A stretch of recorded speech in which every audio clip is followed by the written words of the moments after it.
بسم الله الرحمن الرحيم الحمد لله رب العالمين وصلى الله تعالى وسلم وبارك على سيدنا ونبينا وحبيبنا محمد وقرة أعيننا أجمعين وعلى آله وأصحابه ومن تبعهم بإحسان إلى يوم الدين وعلينا معهم وفيهم برحمتك يا أرحم الراحمين.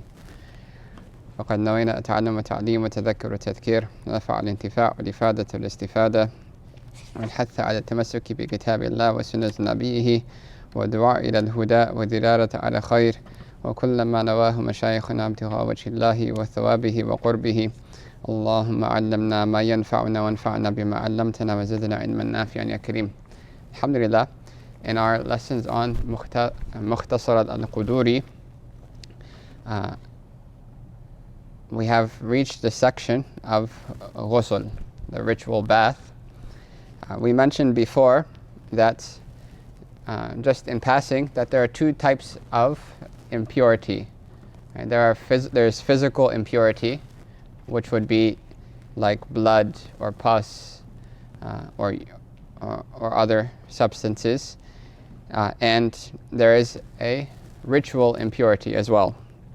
Ritual impurity is more of a state that one's body is in, and it is removed either by wudu or ghusl. If it is a minor state of ritual impurity, it is removed by wudu. If it is a major state of ritual impurity, it is removed by ghusl. We discussed last week the wudu, right? What are its integrals, right? Which are all mentioned in the verse of purification, chapter 5, verse 6. We mentioned its sunan, the sunnas of it. And we mentioned what invalidates the wudu. Right? The Prophet ﷺ, he encouraged constantly preserving the wudu, staying in a state of purification. Right? And from what we've heard from our teachers is that the angels are attracted to those who are constantly in a state of purification. Right? That which attracts the angels is anything that is beautiful, that which smells beautiful, beautiful sounds, right? And purity. Right? The angels are attracted to those people and those situations. So this is why many of the righteous, what they would do is that when remembering Allah, they would burn incense as well, right? Or during their gatherings, they would have incense burned. Right? And in the Shama'il of Imam Tirmidhi, he mentions that كان النبي يتبخر بخور هندي, that the Prophet used to use, right, Indian incense, right, and bukhur. Right? He would constantly use perfume, sallallahu alaihi wasallam. Right? These are things that attract the angels. Right? But being in a state of purification, right, is one of those means as well. Right? And the Prophet ﷺ said, "La yuhafizu ala al-wudu illa mu'min." The only one who truly preserves their wudu is the true believer. And Imam Ghazali, he mentions that it was narrated that Allah said to Prophet Musa alayhi salam that إِذَا نَزَلَ بِكَ مُصِيبَةٌ, if a calamity happens to you and you're not on the state of wudu, then don't blame anyone except yourself. Right? The righteous would constantly remain in the state of purification, remain in a state of purity. Right? So that's the wudu. Right? And there's the outward washing has inward transformative effects. Right? Being in a state of wudu. Right? And many times, people who suffer from ailments right, that having to do with jinn and other things like that, much of the time it's because of constantly being in a state of impurity. Right?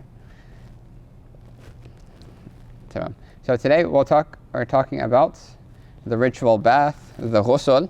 And the ghusl is the means by which a person can remove a major state of ritual impurity. Right? A major state of ritual impurity. Right? So, and this is also mentioned in the verse of purification. Right? So after mentioning the integrals of wudu, Allah subhanahu wa ta'ala says, وَإِن كُنْتُمْ جُنُبًا فَاتَّهَّرُوا, that if you are junub, right, if you are in a state of janaba, which is a major state of ritual impurity, فَاتَّهَّرُوا. Then emphatically purify yourself, right, for lack of a better translation. Right? But the Arabic is very emphatic. The word ittihar, right, is stronger than just tahara, right, yathuru. So ittihar, right, as they say, kathratul mabani tadullu ala kathratul ma'ani. That because the word has more letters to it, right, it's a bigger word, right, that indicates to bigger meaning. Right? And we see this constantly, right, throughout Arabic language. Like, for instance, what does qatala mean? Anyone know what qatala means? To kill, right? Right. What does qattala mean? Right. وَقَتَّلُوهُمْ تَقْتِيلًا in the Quran. Right. وَقَتَّلُوهُمْ تَقْتِيلًا. Right. To translate it the same exact way would be, right, you would be leaving off some more emphasis that second word has, because it has extra letters. Right. It's a more emphatic form of it. So similar, tahara means to be pure, to purify. Right. Tahara, right, form 2 would be more emphatic. Tatahara would be more emphatic. Ittahara is the highest level of emphasis for that word. Right. Ittihar, form 8. Right. Ifti'al is a very emphatic form. And we'll see this again when we talk about menstruation. Right. As Allah says, يَسْأَلُونَكَ عَنِ الْمَحِيضِ, they ask you about menstruation. قُلْ هُوَ أَذَى, right, فَاعْتَزِلُوا النِّسَاءَ فَإِذَا وَلَا تَقْرَبُوهُنَّ حَتَّى يَطْهُرْنَ. And telling the spouses, do not come near them until they are purified. يَطْهُرْنَ is form 1. Right. فَإِذَا تَطَهَّرْنَ فَأْتُوهُنَّ. Then when they emphatically purify themselves, then, right, proceed. So we see that the first one is just merely being pure, and the second one is, right, achieving that purification through an emphatic means, which is the ghusl. Right? So that's why in the Hanafi madhab, if the menstruation finishes after its completion of 10 days, right, then even prior to having a ghusl, then marital relations is allowed. We'll take that when we get there.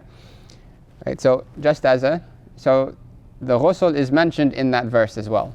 In kuntum junuban fattaharu. If you are in a state of ritual and major impurity, then emphatically purify yourself. Right? Because of the emphasis, the scholars have made a very simple way of saying all of the integrals in one sentence. Right? Even though the integrals are known as, right, the 3 that are on the slide here. Right, washing the mouth, washing the nose, and washing the entire body. Right. The scholars have defined it in a very easy way as saying washing everything that is possible of the body one time, right, as long as it doesn't entail undue hardship. Right, washing everything of the body, meaning the exterior of the body, right, with that doesn't entail undue hardship once. Right, that's the full ghusl. Because of the emphasis, right, the inside of the mouth and the inside of the nose are considered to be outside of the body, as the exterior of the body. Even though when you close your mouth, you can't see it, right? But because of the extra emphasis, they are included as if they are outside of the body. So the gargling, or the washing of the mouth and the washing of the nose, are obligatory in the Hanafi school, because of recognition of that emphasis in the word fattaharu. Right. And washing the entire body, right, except for those parts that entail undue hardship, like the inside of the eye, right, the pupil of the eye, or anything that would, right, that would entail hardship. So that which would not entail hardship has to be washed. It has to be washed, right? So, and we'll talk about in a second that one of the aspects of hardship, undue hardship, would be a woman who has braids. Right? Well, we'll talk about when it gets there. But things that are not unduly difficult, right, have to be washed. So that includes like the navel, right?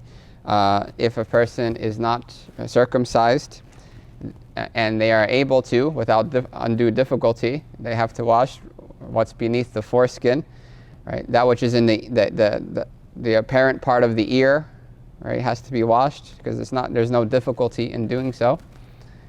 Right? If a person has a beard, even if it's thick, they have to wash all the way till the roots, right, until the skin itself. Right? Any folds in the skin, right? For the women, the outer labia area. Right? Apologies for the details, but right, all of these are without undue hardship, right? And these are obligatory to wash because they all fall under فَطَّهَّرُوا. They're all considered of the exterior of the body. Tamam. Now, if someone, right, we see that in the integrals there's no mention of an intention. There's no mention of an intention. Right? And we'll talk about this again when we get to tayammum, right, the dry ablution, which is a substitute for the ghusl and the wudu. That's water inherently purifies. Right? It has an intrinsic quality of purifying things. Right? So when using water, there's no need to have an intention for that water to do its job. The water purifies, like it or not. Right? And Allah says, وَأَنزَلْنَا مِنَ السَّمَاءِ مَاءً طَهُورًا, that we have sent down from the sky purifying water. Right? So if the water is inherently purifying, there's no need for an intention, right? In order for it to be valid, right? And having an intention is sunnah. Having an intention is sunnah, and it is a condition in order for someone to get reward for their ghusl. So for instance, somebody's making a ghusl for the day of Jum'ah, or for the prayer of Jum'ah, right? And they don't make any intention, they won't have the reward of that sunnah, right? But the ghusl is valid. The ghusl is valid. They are now in a state of purity. Right? So the water will remove the state of impurity if the integrals are met, right? Regardless of the intention. However, إِنَّمَا الْأَعْمَالُ بِالنِّيَّاتِ, right? Actions are based on their intentions, right? In regards to having reward for that. Right? Having reward for it. So the sunnahs of the ghusl, right, are in essence the same sunnahs as wudu, because part of the ghusl is to do wudu. Part of the sunnahs of doing ghusl is to do the wudu. Right. So what we see mentioned here, right, are either from the wudu itself or addition to it. So the first is washing the hands. We saw that already in the wudu as well. Right. It's to emphasize sunnah to wash the hands 3 times up to the wrist, right, for wudu, without, right, even if one didn't wake up from sleep, right, and we talked about that last week. Right? Regardless of the situation, it's a sunnah 3 times up to the wrist. The second is washing the private parts. Now, washing the private parts is a sunnah of the ghusl, whether or not there's any impurities on the private parts.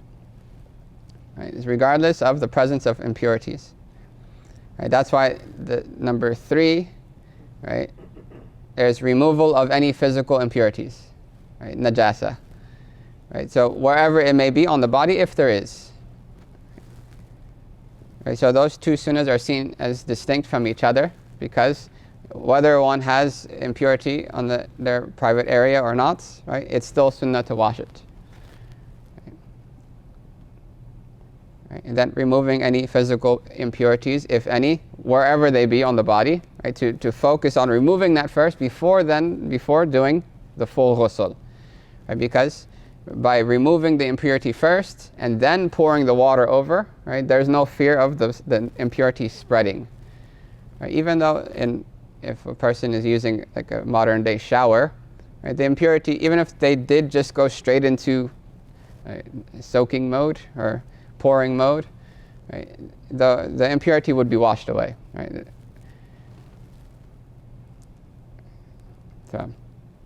So there's no need to fear, oh my goodness, that I didn't wash the impurity before entering into the shower, right? And now my whole tub, that's not a reality, right? Because flowing water removes impurity, right? And it's constantly constantly flowing over the body will remove any impurity that was there. So, the fourth sunnah of ghusl is to make a wudu, right? Is to make a full wudu, the same way that you would, right, as we took in the previous class. However, when the Prophet ﷺ would make ghusl, right, in the ghusl he would perform the wudu, except he would save his feet for the end. Right? He would not wash his feet until the end of the ghusl. Right? Now, the reason most likely is because that he would take a ghusl, right, on land, right, not in the tub where there's a drain, right, and the water would gather at the feet.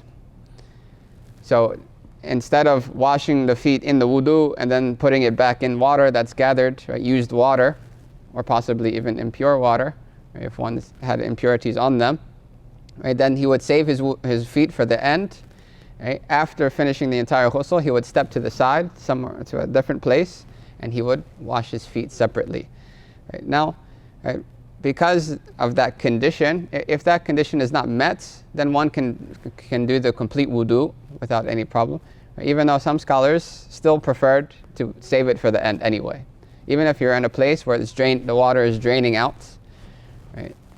Some preferred that even then you would leave the washing of the feet until the end of the wudu, because even then you're still the feet are still being wetted by used water, and even though used water is not impure, right, there's still an encouragement to stay away from the ghusala, from used water dripping on you in the wudu or in the ghusl. We'll talk about used water in a moment. Right, so after completing the wudu, right, besides the feet, then one would pour water over their head 3 times, right, over the head, and then the shoulders 3 times. So on each side, right, starting with the right side first, and then the left, right, 3 times. Now, standing under the faucet for the amount of time that would equate the same amount of water as 3 pours would be sufficient to fulfill the sunnah. Right? It would fulfill the sunnah because the 3 times, right, is a sunnah. If you were to use that same amount of water that you could essentially pour over yourself 3 times, and then the sunnah of 3 times is finished. Right? And the same thing applies in the ghusl, in the wudu, that if you, for instance, were to run your feet under the water for the same amount, with the same amount of water that you would have washed it 3 times separately, it counts as 3. It counts as 3. But if you were to wash, for instance, your arm, right, and the first time you washed your arm, you covered 1/3 of the arm, right, with water. And the second time you covered a 2/3 with water, and the third time you covered a 3rd with water. That would only be considered 1, because the 3 times sunnah is 3 full washes, right? 3 full washes. So it took 3 times to get 1 full wash. That's 1 full wash. It's not 3. That's not the sunnah, right? But if the water is continuously flowing over that part, then to the extent that it would equal the 3 washings, right, the pouring would suffice. And then after washing pouring water over the body 3 times, making sure the water reaches every part, right, one would step aside and then wash their feet. Okay, step aside and then wash their feet. There are other sunnahs that all the sunnahs that apply to the wudu that we previously took also apply here.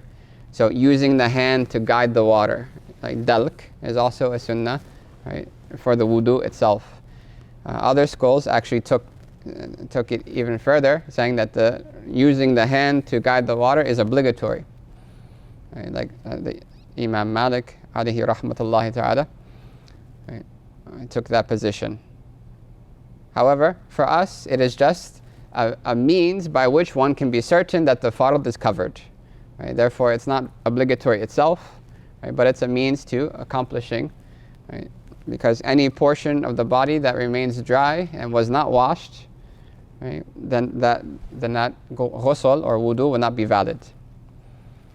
And Imam Ali ibn Abi Talib, he actually would shave his head out of fear that one hair on his head would not get wet, right? And that was just from his extra wara'. It's not a necessity. And if you put your head underwater, all the hair will get wet. Right? There's no need for doubts. But speaking of hair, we mentioned that the condition, one of the things that they condition the definition of ghusl with, is that there's no undue difficulty. If there's something that is unduly difficult, you don't have to wash that in the ghusl, like the inside of your eyes, right? Which is probably the best example, right? The inside of your eyes. Right? Nobody? You don't have to wash your pupil in the ghusl. Right? But also a part of that would be braids. Now, braids are a type of zina, right? Adornment or beautification for women. They are a beautification for women, and women would generally do this, especially at the time of the Prophet ﷺ. So for them to have to undo their braids every time they do ghusl, right, then for them it would be unduly difficult. Right? So if a woman has braids, right, she does not have to undo her braids as long as the water reaches the roots of the hair. If the water reaches the roots of the hair, and how does she judge that? By reasonable surety. I'm pretty sure, right, that my braids are not that tight that the water would not reach, that the water would be blocked. Right? If she's reasonably sure that her braids are loose enough that the water would reach to the roots of the hair, right, she doesn't have to open the braids in the ghusl. Right? She would just make sure that the water gets to the roots, and that's sufficient for her. She doesn't have to undo it. However, if the braids are very tight, and she's reasonably sure that, right, even if I pour water over my head, it won't reach the roots, then she has to undo it. She has to undo it. Tamam. Now this applies unconditionally. So if she becomes in a state of major ritual impurity, and then braids her hair, it's still permissible for her to leave her braids as is. She doesn't have to open it. Right? It's not like the condition of using the leather socks or the foot gear, that you have to have purification first and then you put the socks on. It's not the same. Right? It's more like the wiping over bandages. Right? Somebody breaks their arm, right, and they go to get a cast. They say, no, hold on, doctor, I have to make wudu first. Right? Now that would be unduly difficult. Right? So even if the bandage was put on in a state of impurity, right, then you can still wipe on it. Just like, right, even if her hair was not braided when she was in a state of ritual impurity, right, when she then braids her hair, she can still wipe. She can still just suffice with wetting the roots. However, for men, right, it is not seen as a means of adornment for men, right, even though it's allowed, right, but it's not a necessity of adornment, right, and it's not something that would be unduly difficult for men to undo, right, especially since, right, men have the option of cutting their hair, right, whereas, right, a woman can't just shave her head, right, so make her ghusl easier. Right, so what does she do with the hair? She braids it to make it easy. Right? So for her to undo the braids, right, it would be difficult. But for the man, if he wanted to, he could just cut it all off. Right? And we mentioned about Sayyidina Ali, he did that. Right? And in the Hajj, they cut it all off, but the women can't. Right? So it's a necessity for women, not for men. Even though, even if, however, there are some unique secondary opinions for people who have a culture that has the habit of men having braids and stuff, but that's not the majority opinion, and that's not something to follow.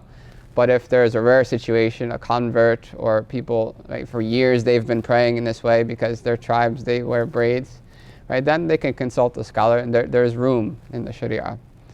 Right? So, but that's not the majority opinion. The majority opinion is that the ghusl will not be valid, right, if they do not undo the braids and all of the hair gets wet. Right? If somehow they can accomplish getting all of the hair wet with no exclusion or no exception, right, without undoing the braids, then it would count. But that's very unlikely.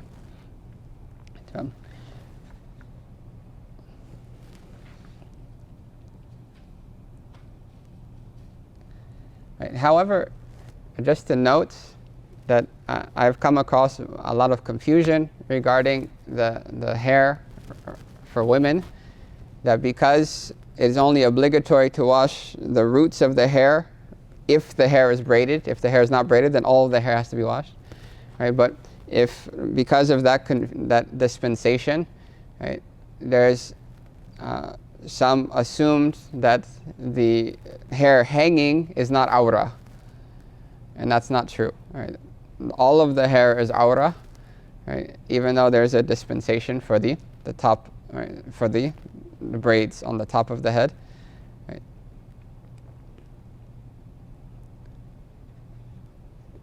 And it's an awra for the prayers. Right? النازل من الشعر awra. أنهم يعد من عورة النازل من الشعر. تمام. So someone might say that, oh, it's not obligatory to wash the hanging part of the head as long as the roots. No, it's obligatory to wash unless it's braided, then only the roots. But it's not allowed to show either way. It's not allowed to show either way. So now, a person enters into a state of major ritual impurity due to certain causes. Due to certain causes. Right. All of the causes can be taken back to one of two things. One is ejaculation, and the other is hayd and nifas, right? Menstruation or postnatal bleeding.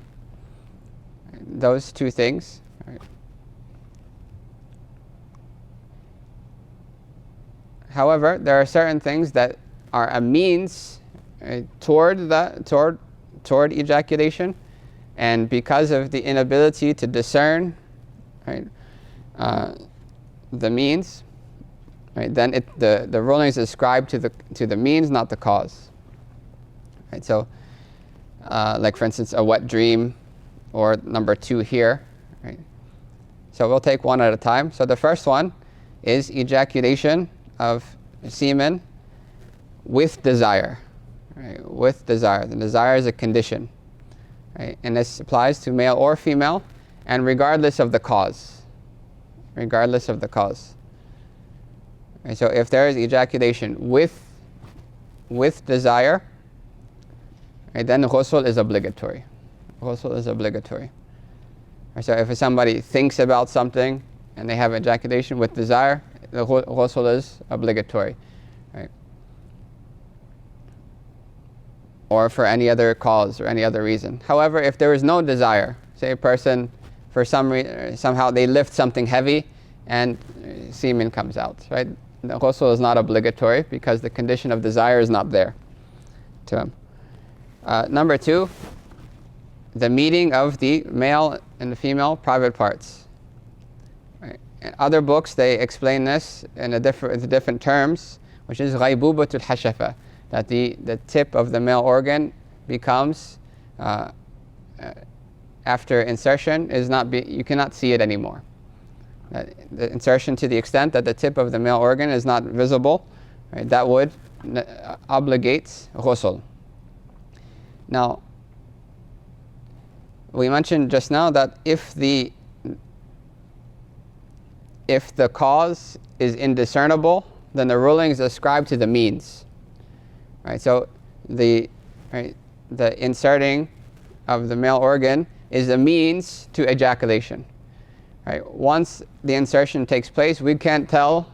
Right, you can't tell what's if there is ejaculation or not. So it's ascribed to the means, not the cause.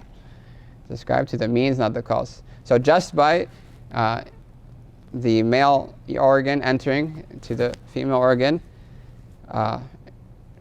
even if there's no ejaculation, it's still obligatory to make ghusl. Even if there's no ejaculation, it's obligatory to make ghusl for both the male and the female. for both parties. So.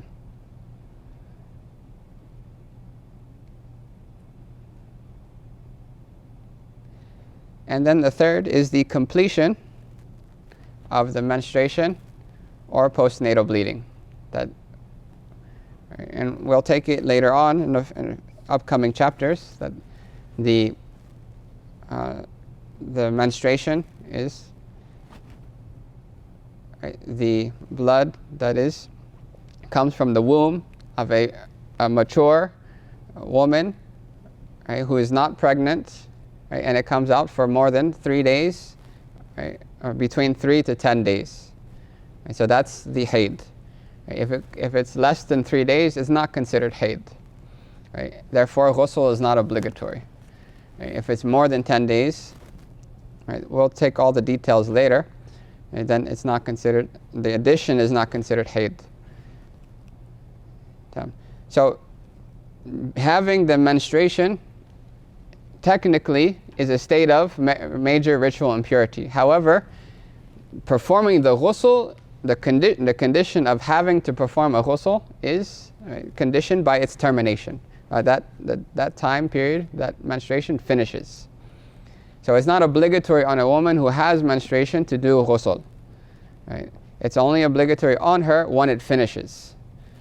So, and even if she were to, she can bathe if she wishes, but to do it in a manner of worship, I'm performing a ritual ghusl during the menstruation, would not be allowed. It would not be allowed. If she wants to just bathe for other reasons, not considering it as something allowed in the Sharia, then that's fine. But to do a formal ghusl in the state of menstruation is it's not allowed. Same thing with nifas. Nifas being the blood that comes after childbirth or after majority of the child has come out, with the presence that there is blood there. That would, once that blood finishes, then it's obligatory to make ghusl.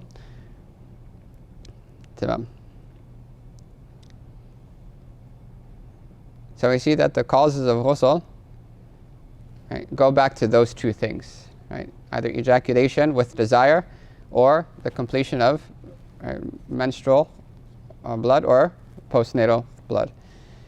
Now, because certain things are indiscernible, like we mentioned in number 2, it's indiscernible whether the ejaculation occurred or not once number 2 is met. Then the ruling is ascribed to the means. If there's insertion, ghusl is obligatory, whether or not there is ejaculation. Same thing applies to wet dreams. That if a person wakes up, what they call nocturnal emissions, the dream part is not a condition.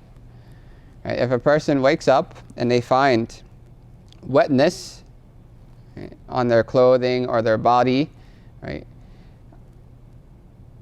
and it's not, obviously we're excluding like sweat and urine or other things, then it's obligatory for them to make ghusl.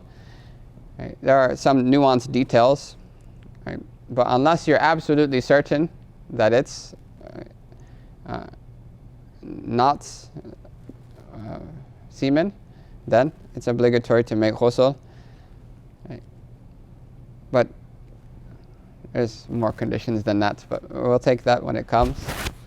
So anyone who finds wetness after waking up, whether they recall a dream or not, whether they recall a dream or not, then it's obligatory for them to make ghusl. And we talked about in wudu the 3 types of, there's mani, there's semen, there's madhi, there's the pre-seminal fluid, which comes out from desire, but it's not semen. And then there's wadi, which is just what they call post-urinal fluid. If one is absolutely certain that it's wadi, then they don't have to make ghusl. Otherwise, they have to make ghusl. That's the simple version. So when you're sleeping, can you discern whether or not you had an ejaculation? No. So the ruling is ascribed to the finding of the wetness. Right? Because that's the closest discernible cause or means. So, any questions on these? This is the obligatory part. This is the fiqhi part. There's more issues to come with ghusl, and then we're going to finish the chapter of water as well today, inshallah. I just want to make sure this is clear before we move on. Sure. Maybe just a comment. I thought it was a good point about the male braid hair. Mm. There are some cultures, for example, in Canada, where Yeah. keeping your hair a certain length is very important. Yeah, it's good to know because converts and things. Some people find things difficult according to circumstance. There's room in Sharia, but not to be self-prescribed, right, with consultation. So,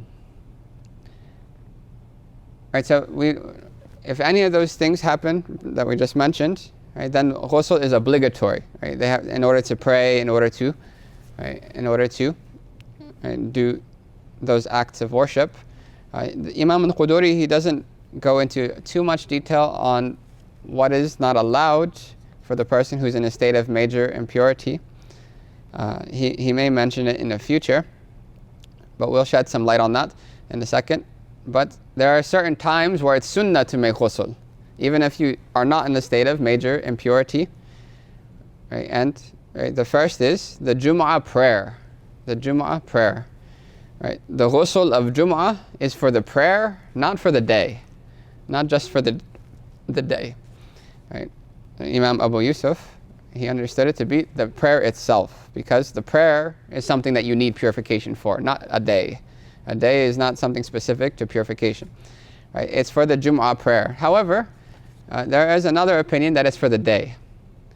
Right? And that opinion can be taken, right, if someone has pressing circumstances, like you have work. You go to Jum'ah from work.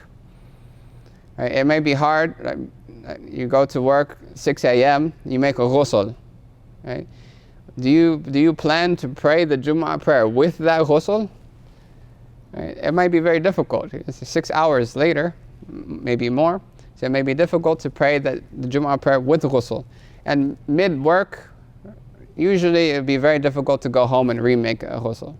So if you can't pray the prayer with the ghusl, then according to Imam Muhammad, it's for the day, not for the prayer. Right? As long as you make a ghusl in that day, you obtain the sunnah. So if you feel like you're missing out on that sunnah because of you have work at that time or you're coming from school, you can take that. Right? You can take that opinion. Right? Same thing for the women. If they're not going to go for the Jum'ah prayer, right, they can take the opinion of Imam Muhammad that making a ghusl for the day suffices for the sunnah, right? As long as they're not in state of menstruation. So the same thing applies for the Eid prayers, that the ghusl is for the prayer itself. Right? That you pray that prayer with that ghusl. You make the ghusl and you pray that prayer. So what is the fruit of that difference of opinion? As they say, thamratul khilaf, that if you make ghusl, and then on your way to Jum'ah prayer, you break your wudu. You break your wudu, and then you remake a wudu, and you pray the Jum'ah prayer. Right? According to the major opinion, that you didn't catch that sunnah. You didn't catch that sunnah because you didn't pray that prayer with that ghusl. Right? With the ghusl being your means of purification. So if someone was able to, if they could quickly go back home and remake the ghusl, they would get more reward for it. Right? But that may be difficult for some, so the other opinion is there. The third situation is one wearing the ihram. It's a sunnah to perform ghusl and then put the ihram on and then do the 2 rakats and the talbiyah. And the last is for the day of Arafah. For the day of Arafah,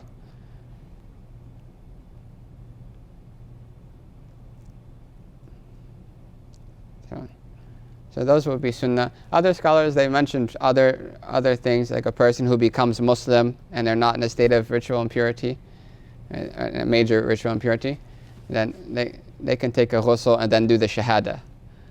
Right? Like Sayyidina Umar ibn Khattab, his sister, right, she told him, make a ghusl first, right, and then I'll let you read the Quran, and then he took shahada after that.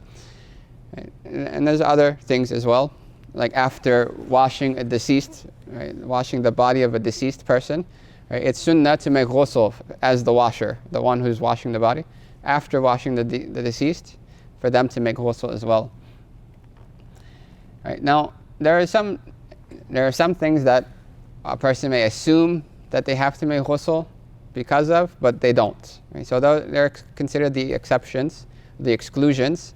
And the reason why the scholars bring these chapters is just to remove any possible misconceptions. Like in fasting, you see a whole chapter of what you don't have to make up your fast, what doesn't break the fast. It would be much shorter to just say what does break the fast, but they add that because people may assume, right, or because of other opinions in other schools. So in the Hanafi school, right, the madhi, the pre-ejaculatory fluid, or the wadi, as they call it, the post-urinal fluid, right, the madhi is a clear substance that comes out during desire. Right, when there is desire, right, that there's no need to make. It's not obligatory to make ghusl from that. Right. Wadi is something, as Imam Tahtawi says, it comes one or two drops after a person urinates, or if they carry something heavy. Right. Right. That also you do not have to make ghusl. But wudu is obligatory because who remembers what breaks the wudu? The two main things that break the wudu. Anyone remember? Exactly. Anything that comes from the two passages, right? So these two, right, would necessitate a wudu because of that. Anything that comes from the two passages, whatever it may be. And so there is, right, wudu in these two things, not ghusl. So in some of the texts of the Hanafi school, scholars would start by discussing wudu and ghusl. And that's the way that Imam al-Quduri arranged his texts. Whereas other books, like Maraqi al-Falah, Nur al-Idah, and others, they start with water. Because if we're going to talk about purification, then first let's clarify what is the means of that purification, which is the water. Right? So, but others, they left it for a later time. So Imam Quduri did that. Right? He talks about wudu, then ghusl, and then he talks about water. Tamam.